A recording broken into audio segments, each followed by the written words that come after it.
Ito po, turo naman namin paano magpalit po ng filter.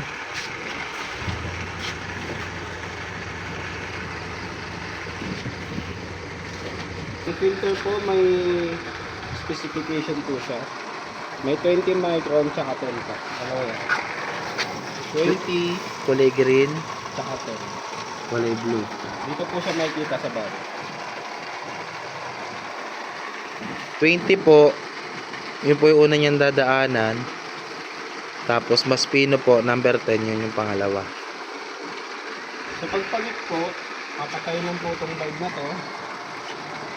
Saka ito po. Bali tatlo. Pagkapatay po, ilis po tayo ng pressure dito. Bumuksan po natin to para madali po siyang buksan.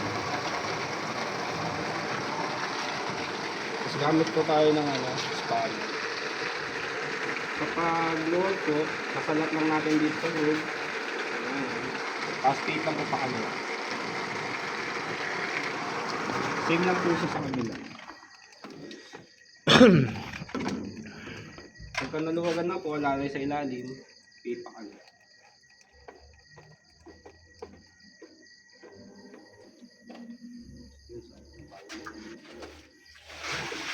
No, tapon ng tubig. Tapos po ng tubig. Yung filter po natin, kabilaan yung butas. Kahit magkabaligtad po ng pasok, okay na. Kasi papasok po natin sa guide doon sa ilalim. Ayun, no, may nakalawit po doon. Doon yung ipapasok yung sa baba. Papasok nyo lang ho. Tapos ito naman po sa taas. Ganyan lang po siya. Para wala po siyang side plate. Pagbalik naman po, alalay pa din sa ilalim. Tapos pakanan naman po yung pihit. Tapos hand tight po. Same lang po siya sa kabila.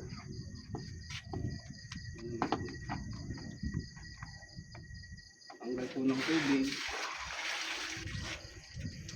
Tapos kabit po yung bago. Yung guide sa taas.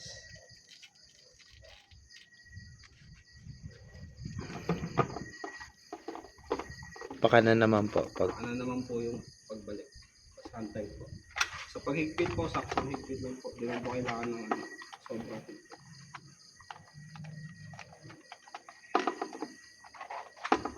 After po mapalitan, remain lang po itong nakabukas. Dapat po may pansahod kayo, timba or langgana. Tapos po, buksan po natin itong dalawa. Palabasin lang po natin yung na-build up na hangin. Pag continuous na po yung flow ng tubig, pwede na pong patayin, tapos open mo na po ito. Papasok ng baka. Ganun lang po magpalit. Yun po, andito po yung extra yung filter. Binigyan po namin kayo ng reserba. Usually po to every 3 months po pinapalitan. Kaya po meron po kayong libreng pang 1 year. Ngayon po, kung pagbukas nyo naman ay malinis pa, o hindi nyo naman masyado itong tinitirahan, itong bahay, kahit po mga 6 months po, pwede po yung mag-extend yung lifespan ng filter. Nandito po yung mga additional filter. Ito po yung pangbukas. Tapos yung resibo nyo po, andito na rin po. Para sa warranty nyo. Na 1 year on parts, lifetime po yung service. Yan. In case po na may masira po dito, sa lahat po ng in-install namin within a year po, libre po ang service po namin at yung parts na papalitan. Ngayon po, pag natapos yung 1 year nyo po sa parts service, yung parts lang po ang babayaran nyo po. Yung service naman namin po, libre naman po. Sample po, after a year o 5 years, after 5 years o 3 years, may mga sensor na nasira o kailangan palitan, ilan naman po yung sisingilin. Yung service po namin, libre naman po yun. So, dito po yung filter nyo, iniwan na namin sa sulok. Tapos, ito po yung sample niya ng lakas ngayon.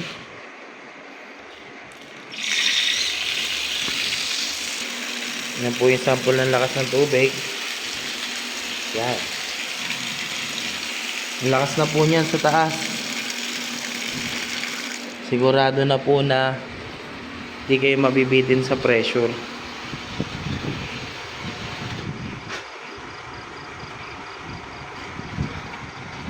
Ayan po. Sa ngayon po, dahil wala po kayo dito, sarado po muna namin to. Yan.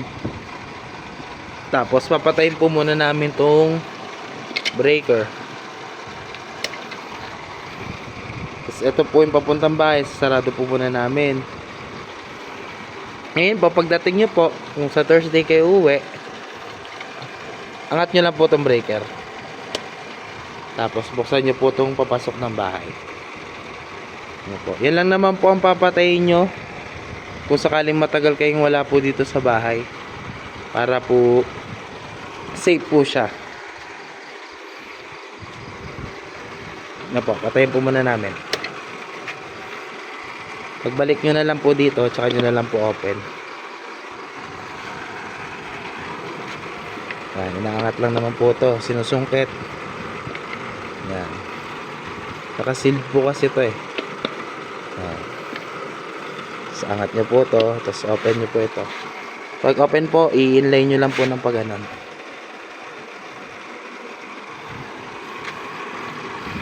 Tapos po itong mga susi, tago nyo na lang po.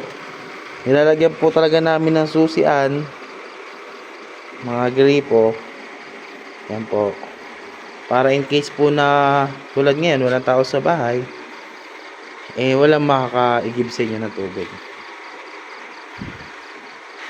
Yun lang po.